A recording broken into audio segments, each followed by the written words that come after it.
કરુણા ટોક્સમાં આપનું સ્વાગત છે. હું છું કિશોર ડોડિયા. મિત્રો, ફળસર એક એવું ગામ જે 4,500 વર્ષ જૂનું કહી શકાય અને બોરીચા આહિરની રાજધાની એ ફળસર ગામ છે. અને આ ફળસર ગામ અનેક રીતે બીજાને ઉપયોગી થાય, બીજાને પ્રેરણારૂપ બને એવું કામ ત્યાં થઈ રહ્યું છે. અને આજે એ ફળસર ગામના અગ્રણી અને ભજનીક અને ગૌસેવક અને ખેડૂત એવા લાખાભાઈ કુંભરવાડિયા અહીંયા સ્ટુડિયોમાં ઉપસ્થિત છે. આવો એમને મળીએ અને ગામની ગૌ સેવાની અને સમગ્ર ઉત્સવો ત્યાં કઈ રીતે ઉજવાય છે એ બધી જ વાત કરીએ. નમસ્કાર લાખાભાઈ. નમસ્કાર. લાખાભાઈ, બહુ જ સરસ આપે વાત કરી.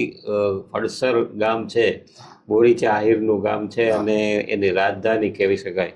આ ગામનો સંપ એટલો બધો સરસ છે કે ચૂંટણી પણ ત્યાં સમરસ પેનલ આખી ત્યાં જાહેર થાય છે. તો આ ગામનું આ કઈ રીતે શક્ય બન્યું અને આજે ગામમાં જે ઉત્સવો થાય છે એ બધું શું છે એની માંડીને વાત કરો. ફળસર ગામની વાત કરો. અમારે ત્યાં સપીરું ગામ છે. હા. અને ખેડૂત થાય છે, સૂકી જમી છે. હા. બધા ધાર્મિક વૃત્તિવાળા માણસો વધારે. હા હા હા. કોઈ પણ કાર્ય હોય તો હપીને બધા એકઠા થઈને કરે. એવું નહીં કે કોઈ અભિમાન કે બહુ ઉત્સવ ઉજવે. નાટકો છે, કોઈ ગૌશાળાનું છે, પ્રભાત ફેરી છે. પ્રભાત ફેરી અમારે પરંપરા પહેલાંથી જ અમારે ગઈઢા હતા ને ભજનોઈ માણસો, એ જેઠા બાપા હતા, ગાંડુભાઈ, બધા 10-15 જણા ભેરા થઈને અમે પ્રભાત ફેરી ફરવા ગામમાં નીકળીએ. પછી ચણ ફેરી થાય, રૂપિયા ભેરા થાય. શું વાત! એ બધા ચણમાં અને ગૌશાળામાં પૈસા નાખી દે. આવી પ્રવૃત્તિ અમારે પહેલાંથી જ બહુ ધાર્મિક વૃત્તિવાળા ગઈઢાના પરંપરામાં. હું તરી નાનો 10-15 વર્ષથી ત્યારથી આ ચાલુ છે. અહીંયાથી હું ભેરો મીંડો આવા છું. એટલે લોકો કે તમારે ભજન તું હારા ગાસ તો ધૂન બૂનમાં બધામાં તું લાગુ થઈ જાય ને. ખેડા હું ખેતી કરતો એકલો માણસ. બરોબર. પછી તો કામ અઘરી હોય એટલે મેલીને તોય આપણે એ ટાઈમ કાઢતા. કલાક 1.5 કલાક ગામમાં ફરતા વાર લાગે ને. પ્રભાત ફેરી ફરીએ. પ્રભાત ફેરી ક્યારે નીકળે? સવારે 6-7 વાગે નીકળે. પછી ગામમાં બધા આંટો ફરે ને ધૂન બોલતા જતા હોય. એ લોકો પછી બધાથી ઘરથી ચણ મળે, પૈસા મળે. એ રેંકડી કાઢતા. રેંકડી ભેરી હોય બધું ઉપાડીને જગ્યાથી અમે શરૂ કરીએ. અમારી નાતની જગ્યા છે ને, એ જગ્યા બહુ પ્રખ્યાત છે. નાતનો અમારું ઠાકરજી મોટું ગામ એટલે ઠાકર મંદિર. એક સબાળા આપણે ભાઈઓ હતા ને, સરબાળ, એને એ જગ્યા આપી હતી. અને રામ બાપા પીઠમલે ઠાકર લઈ આવ્યા હતા જોડિયાથી. અને અહીંયા સ્થાપના કરી, મંદિર બનાવ્યું. 11 દિવસે નીકળે પ્રભાત ફેરી કે દર 11? દર 11 નીકળે. સરસ. દર 11 નીકળે પ્રભાત ફેરી. ચણ ફેરી થાય પછી 100 કામે પાછા વ્યા જાય. અને ગામમાં દાખલા તરીકે હાતમ આઠમ આવે. હાતમ આઠમ તો ગામડાનો તો બહુ મોટો તહેવાર. હાતમ આઠમમાં તો બધા લોકો ભેરા થઈને ઉજવે, બહુ ઉજવે. પહેલા તો પરંપરા શું હતી કે રાસડા, બૈરાઓ રાસડા એક વિભાગમાં લઈએ અને એક વિભાગમાં રાસુ લઈએ. અમે પોતે રાઈસુમાં બે મંડળી હતી અમારી. એક નાનો વાસ હતો, અમારા કુંભરવાડિયાનો વાસ, બે અલગ હતા. તો અહીંયા એક મંડળી એની હતી, એ નાના છોકરા હતા. અને અમારે મોટા હતા એ આવાસમાં હતા. પછી બધા એ સાંજે 4-5 વાગે ભેરા થાય ને અહીંયા રાસુ લઈએ, પછી ઓલાવાસમાં લઈએ. હા, ગોકુળ આઠમાનો બહુ ઉજવે. એમ ને શોભાયાત્રા જેવું નીકળે. શોભાયાત્રા હવે માંડ્યા છે કાઢવા. અચ્છા. અને હવે તો બરધિયા ગાડો જોડીને શણગારીને ટ્રેક્ટર શણગારે છે. વાહ. અને એકઠા થઈને સારા લુગડા પહેરીને મોટાગર નાચ ગાઈને કરતા જતા હોય, રાઈસો બોલતા જતા હોય. સરસ. બૈરાવ રાહડા બોલે. સારા સારા કપડા પહેરીને બધા એ ઉજવે જ છે. અચ્છા, ત્યાં એક જમીન છે, ગૌચર છે.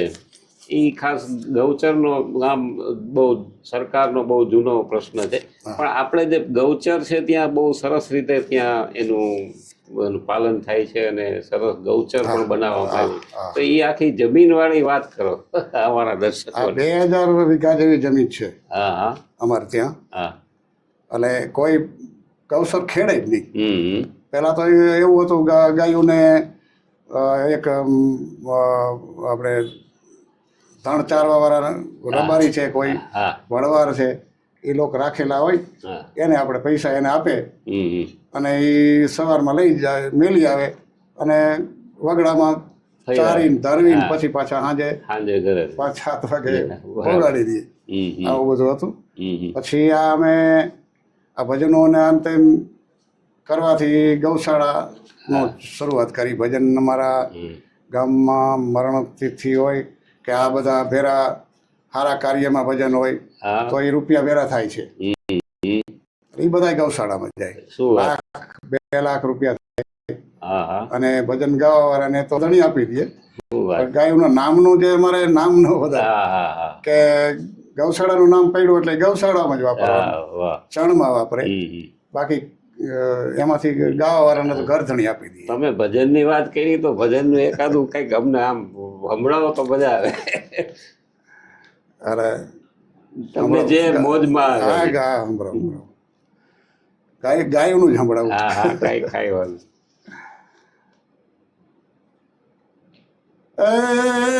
ગાયની ગરીબી ગવાય એની કોણ કરે રે સહાય. એ બિચારી દોરે ત્યાં જાય. આવો ને સર્વે ભાઈ ઉપાય કરીને ઓલા પીડાતા પશુની વારે ચડી રે. એ ભૂખે મરતી વગડે જાય. આ ભૂખે એ મરતી વગડે જાય જી. અરે વાવેલું બીજા કોઈનું ખાય. પછી પડે ને ધોકા કે રગા. આવો ને સર્વે ભાઈ વિચાર કરીને ઓલા પીડાતા પશુની વારે ચડીને. એ ન્યાયાધીશ કરે ન્યાય. એ ગા ડબ્બામાં પૂર્ણા પછી આ ન્યાયાધીશ કરે ન્યાય. પટાવાળા ડા અવરા થાય. જ્યાં તેની કોણ કરે સંભાળ. ઘાસ કોણ લાવે ને શું ખાય. હે આવો ને સર્વે ભાઈ ઉપાય કરીએ પેલા પીડાતા પશુની વારે ચડી જે. વાહ વાહ વાહ, બહુ સરસ. ગાયનું આખું ભજન આપે ગાયું. મને એમ છે નાટકમાં પણ તમે સરસ રીતે સારા અભિનય કર્યા છે. સાહેબ જૂની રંગભૂમિ. આમાં હું પરંપરા અમારે આ ગૌશાળા સારું વધારે તો નાટક અમે કાઢતા ને ગૌશાળા માટે. પછી 1 મહિનો અમારે રેશન હાલે. નવા નાટક હોય. રાનવગણનું નાટક અમે વધારે કાઢતા. બરોબર. એટલે એનો 1 મહિનો રેશન લઈએ બધા. સાંજે ખેતી કરતા માણસો અમે. એટલે વાવણી ટાણું હોય તો અમે આખો દિવસે કામ કરીએ, વાવણી વાવીએ, ઘરે આવીને તરત જ સાંજે પાછા વારો કરીને રેશન લેવા. અમારે રઘાભાઈ મંત્રી હતા ને, મેન હતા, એટલે એ શીખડાવે બધા. એટલે અહીંયા બધા પાત્રનું અભિનય આપવું પડે, બધું એવું કરીને પછી ગોકુળ આઠ મેં ઓલો ભાઈ નોરતાની દશેરાએ કાઢી. બહુ રાનવગઢનો, એમાં હું કવિનો પાત્ર લેતો સાહેબ. એકાદો ડાયલોગ હોય તો સંભળાવો અમારા દર્શકોને. એ પછી એમાં શું રાનવગઢનામાં જાહરની ચિઠ્ઠી આવે. બરાબર. એટલે જાહરની ચિઠ્ઠી બોલું. પછી એક પીઠડાઈનો છંદ છે, એ અમારે ફેવરિટ માતાજીનું. એટલે એ પીઠડાઈમાં વારે ગયા હતા ને નવગણની, એટલે એ પછી એમાં પાત્રમાં મારે બોલવાનું હોય. શું બોલો? એ મુખ્ય કહેવાય ને, ત્યાં એને વાર કરી ચકલી થઈને માતાજી દરિયામાં કહી દીધું કે ભાઈ જા તું પેલા તારો ઘોડો નાખજે, તો હું ચકલી થઈને તારા બાલા માથે બેહું, આગલા પગે ઘોડાના છબછબિયા છે, પાછળ ખેઈ ઉઠતી જશે, જા મારો વરદાન છે. ચલો પીઠડાઈનો છંદનો એક થોડો બોલ.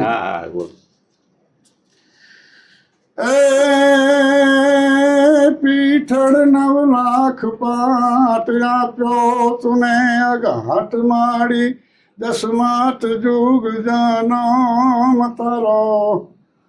પીઠળ 9 લાખ પાટ આપ્યો તુને ઘાટ માડી, 10 માટ જુગ જનમ તારો. માડી 10 માટ જુગ જનમ તારો. એ નવગણ સોરઠ નાથ સબળ દળ લઈ સાત, ભુજબળ કરવું ભારત સંધપત સામો. એ ગાજે દરિયો ગંભીર તેને નુર્યાપોતીર, નિરખીય પર નિર્ધાર્યો ધામો. દળને માટે દમામ તાયડા તંબુ તમામ, ઠાવા તે ઠામ ઠામ અગરો યારો. અરે પીઠળ 9 લાખ પાટ આપ્યો તુને ઘાટ માડી, 10 માટ જુગ જનમ તારો. એ માડી 10 માટ જુગ જનમ તારો. પછી જહાલની ચિઠ્ઠી બોલતા કે નવગણને તો જાહલને આડેથી દૂધ પીધા ને, એનો એને બોલ હતો કે કાપડ હું આપીશ, પણ હું કહું ત્યારે તમે કાપડ મને આપજો. એ જાહલને ચિઠ્ઠી બોલી કલી કડી. એ જાડાયા હીરના નાએ જૂથ કરી ગુજરેશ્વર, સામ વિભાત ભરી માડી તારા સોરઠ ના નરપતિ. જાડાયા હીર નાનાએ જૂથ કરી ગુજરેશ્વર, સામ વિભાત ભરી માડી તારા સોરઠ ના નૃપતિ. આ થોડુંક બહુ સરસ. આપનો અવાજ પણ એટલો સરસ છે, અને ભજન અને છંદ પણ, અને નાટકમાં પણ, નાટકમાં આ પાત્રમાં હું બોલતો. સરસ. પછી તો બધું થોડું થોડું જે આવતું હોય એમાં અભિનય આપતો હતા. પણ આ બધું જે તમે જે નાટક છે, ભજન છે, આ જે બધા ઉત્સવો છે, એ ખાસ ગાય માટે થાય છે. બહુ અમને અમારા સંસ્થા પણ ગાય માટે સરસ કામ કરે છે, અને ગાયો માટે કામ થાય છે. ગાયો અત્યારે પ્લાસ્ટિક બહુ ખવાઈ જાય છે એનાથી, એટલે ત્યાં મને એમ છે ગોદામ પણ છે ત્યાં. એમાં ગૌશાળા છે ને અમારે, એની બાજુમાં ખરાબો જાજો હતો. પછી એમાં જીવણભાઈ કારુભાઈ ઉમરવાડિયા છે ને, એને બગીચો બનાવવાનું તૈયારી કરીને, તો એ બધા ગામનો સાથ સહકાર ઘણો. એટલે એ લોકો બધા ગામમાંથી ટ્રેક્ટરો ને માણસો ને ઝાડ બધા બાવરો અને ઝાડવા બધા સામાનામાં કરીને ઝાડ રાખી દીધા, લીમડા છે, આ છે, તે છે, ગાંડા બાવરો કાઢી નાખ્યા અને પછી નવા ઝાડવા બધા એને એમાં ઉછેર્યા. પછી એ 20 ફૂટની છેટીએ વાવેલા. એટલે વચમાં પછી એમાં ગાય સારું ઝાડ વાવી દેવાની. અને એ ઝાડ પાછી થાય ને એ બધું નીકળી જાય ત્યાં લઈ વાટીએ નહીં. એટલે એ ચકલા પાછા એમાં ચણી દઈએ, પછી એ વાટીને અહીંયા નાખી ગૌશાળામાં વાટીને નાખી દેવાનું. 10-15 મણ જાહેર વાવી દઈએ અમે ભેરા થઈને. ગામનો સાથ સહકાર એ બધું કાઢવામાં ગામનો સાથ સહકાર, અને આ જાહેર વાવવામાં કોઈ ટ્રેક્ટરનું ભાડું લઈએ નહીં, સેવા વધારે કરે એના પૂરતું. ગૌશાળા માટે તમારે બહુ ગામમાં લાગણીશીલ માણસો બધા ટોટલ. હા, છોકરાઓ છે. અને ગોદામ અમે જેથી બાયણે ચરો બગડી જતો, પરલી જતો, એટલે વર્ષમાં અમે અત્યારે વીઘા 100 વીઘાની 150 વીઘાનો માંડવીનો ચારો લઈ 5000નો વીઘો મળે. તો એ અમે એવું 150 વીઘાનો ચારો લઈને એકઠો કરીને અહીંયા ઢગલો કરીએ. તો ચોમાસાનું આવા વાદળ થાય ને એટલે બગડી જતું, પછી ગોદામ બનાવી. શું કે આવક અમારે ભજનોની સારી. ગામમાં મરણ તિથિ આવે, મરણ હોય ને ત્યારે ભજન થાય ને એના પૈસા બધા ગૌશાળામાં દે. કોઈ 1 લાખ 2 લાખ જેવું ઘરનો વ્યવહાર એવા પૈસા થાય ગૌશાળામાં જ આપી દેવાના. પછી એક ફેરે 6-7 લાખની અમે ગોદામ બનાવી. એટલે એમાં ગામના બધો સહકાર. એટલે એ 60 લંબાઈ છે અને 20 પહોળી છે. એટલું ચોમાસા પૂરતું એમાં હાંગરો રાખી દઈએ. પછી ઉંદારાનું તો બહાર હોય તો નાખીએ. દિવસમાં 2 ફેર ધરવ થાય. આખો દી આ ગમણ ભરી દઈએ, પછી 2 ફેરે ધરવ થાય. ધરવીને પછી ગામ ઘરે ગયું નહીં. માલવાળા ઓલા ભાઈ રબારી છે ને, રબારી રાખ્યા છે, સમજ્યા? એટલે એ પછી હાઈ પૂરી દે ગામમાં. અમારે તો મેલવાની પ્રથા, એટલે અમારે બધા મેલી આવે. એટલે ગામની જ ગાયો? ગામની જ ગાયો બધી. 200-250 ગાયો છે. શું વાત! અને મસ્તીની ગાયો બધે. પૈસો ગામનો અને સેવાય ગામની અને ગાયો ગામની. એટલે પૈસો વેડફાય નહીં.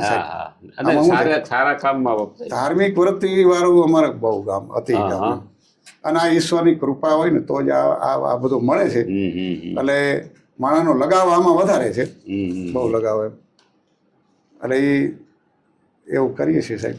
ગામમાં ચબૂતરો પણ બનાવ્યો છે? ચબૂતરો, આ ભજનનો ચબૂતરો. ભજનમાં પૈસા થયા હતા ને તેનો ચબૂતરો બનાવ્યો છે. એ પછી એનો પ્રોગ્રામ રાખ્યો હતો જગમાલભાઈનો. હું હતો, પરીબાપુ હતા. એટલે પછી પૈસા પાછા થાય એ પાછા ગૌશાળા. ગામનો પૈસો બહાર અમે ક્યાંય નાખે નહીં. એવું અમારા ગામમાં બહુ વૃત્તિ એમ. ગમે ત્યાં હોય ને ઘરે પ્રોગ્રામ, ઠાકર મંદિર હોય, કોઈ મકાનના વાસ્તુ લેતા હોય, આવું બધું હોય તો એ પૈસો બધો ગૌશાળા. અને ચણ તો ખૂટવા દેવાની નહીં. શું વાત! વાહ વાહ! મને લાખાભાઈ એક બીજી વસ્તુ પણ આપના ગામની યાદ આવે છે કે તમારા ગામમાં સ્પોર્ટ્સ એટલે કે રમત ગમત માટે પણ બહુ સારી વ્યવસ્થા છે. હા, એ એક રાઉન્ડ બનાવ્યો જબરું. તળાવ છે ને ત્યાં છે. અહીંયા છોકરા જે દોડવાનું ને આમ ફેંકવાનું હોય ને, એ અત્યારે જે નોકરિયાત છોકરા જે પહેલા ચડી ગયા ને એ ગામમાંથી જે ભણતા હોય એ લોકોને અહીંયા ટ્રેનિંગ દેવા લઈ જાય. પછી જે નોકરિયાતો છોકરા હમણાં નાના ચૈડા છે ને એ લોકો અહીંયા લપસિયા, હિંચકા, આ તે બધું એક બગીચો બનાવ્યો નોખો નાનકડો.